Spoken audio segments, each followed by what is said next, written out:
Bonjour à tous et bonjour à toutes. Quelques versets de Matthieu 14 aujourd'hui, les versets 1 à 12. En ces temps-là, Hérode, qui régnait sur la Galilée, entendit parler de Jésus. Il dit à ceux qui l'entouraient, c'est Jean le Baptiste. Il est ressuscité d'entre les morts. Voilà pourquoi il opère des miracles. En effet, Hérode avait ordonné d'arrêter Jean, de l'enchaîner, de le mettre en prison. C'était à cause d'Hérodiade, la femme de son frère Philippe, car Jean disait à Hérode, il ne t'est pas permis d'avoir Hérodiade pour femme. Hérode voulait faire mourir Jean, mais il craignait la foule, car tous considéraient Jean comme un prophète.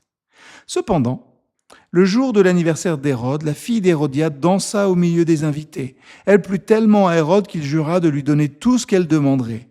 Sur le conseil de sa mère, elle lui dit « Donne-moi ici, sur un plat, la tête de Jean le Baptiste. » Le roi en fut attristé, mais à cause des serments qu'il avait faits devant ses invités, il donna l'ordre de la lui accorder. Il envoya donc quelqu'un couper la tête de Jean le Baptiste dans la prison. Sa tête fut apportée sur un plat et donnée à la jeune fille, qui la remit à sa mère. Les disciples de Jean vinrent prendre son corps et l'enterrèrent, puis ils allèrent annoncer à Jésus ce qui s'était passé.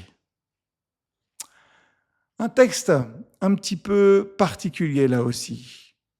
Et je me suis dit, l'été, c'est souvent aussi la saison où l'on cherche à éviter les conflits. On veut profiter, on veut se détendre.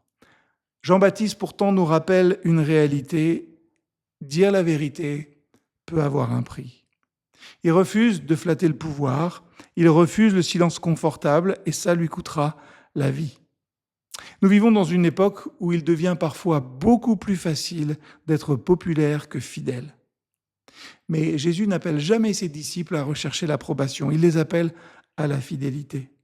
Alors attention, être fidèle ne signifie pas devenir agressif. Jean parle avec courage, Jésus parlera avec grâce. Le chrétien est appelé aux deux.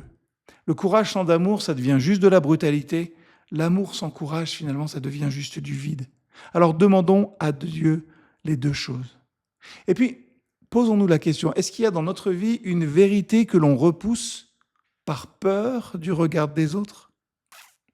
Que Dieu nous donne un cœur courageux, mais toujours rempli de douceur.